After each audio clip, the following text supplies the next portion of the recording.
whole.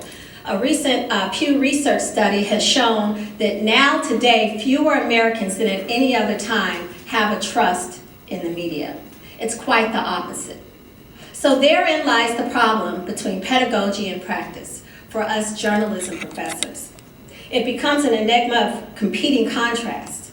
How do you add value to a profession that has been vilified?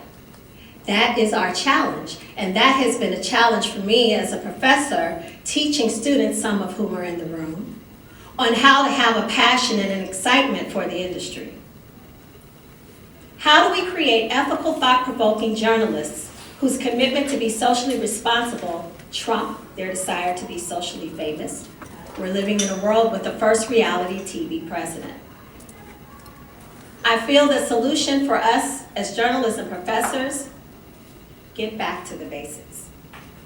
We have to return to teaching journalism students, such as I was taught, about the fundamentals of journalism, not just the writing fundamentals. And Lord knows our students today need to know how to write. But I mean learning the history of the industry and of the profession, the impact and the importance, the ethical standards that we need to know and that our students need to be empowered by as they continue in their trajectory. We can put pedagogy in practice by providing real life situations, even dilemmas, sharing our experiences, the failures as well as the successes, having the students be able to do things such as covering the White House. We have a student out as we speak covering the White House today.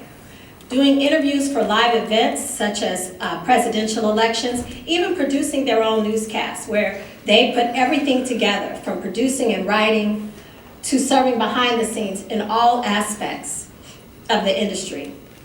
It's by leading by example and giving them this actual experience that they begin to value themselves and see themselves as journalists. Getting back to the basics is what is of utmost importance. As I close, I just want to remind us that turning a classroom into a newsroom allows the students to take hold and answer the question that I always pose often when I speak to groups who complain about the coverage or the lack thereof of communities of color and of people that look like us. Why is there always a negative story in the news? Why don't you all do positive stories in the news? My response, and the main thing is what motivated me to turn from professional to professor, is this. I ask the question, who's in the room? Not who's in this room. Who's in the newsroom? Who's in the control room? Who's in the boardroom? Those questions have stunningly surprising answers. Most of the time, the people who are in the room don't look like me. Those are the people who are making the decisions on what's being covered.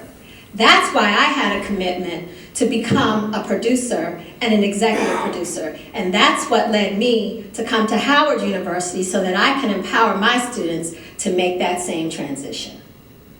Thank you.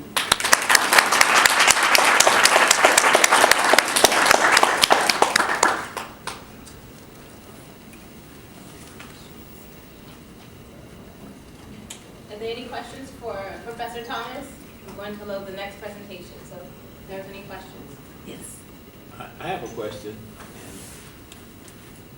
How does one determine what with all the fake news and the real news, how do you determine whether you think something is fake or real? What should I look for if a story is fake, and what should I look for if a story is real?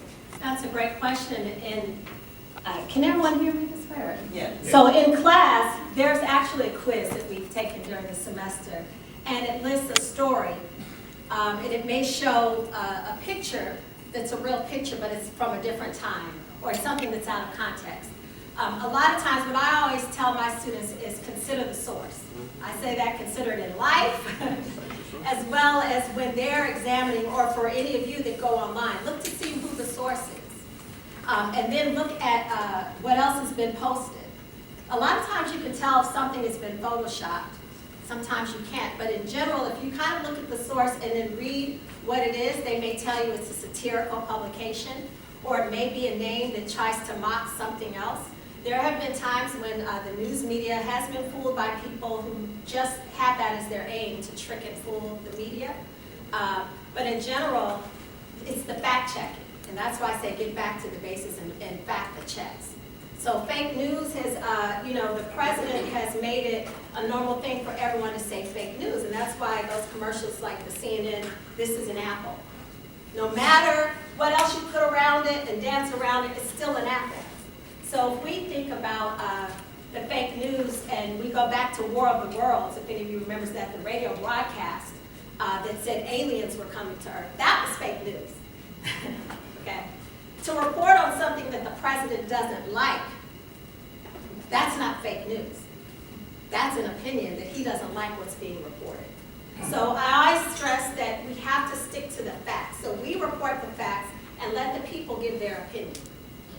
And generally, when we produce news, we verify our facts.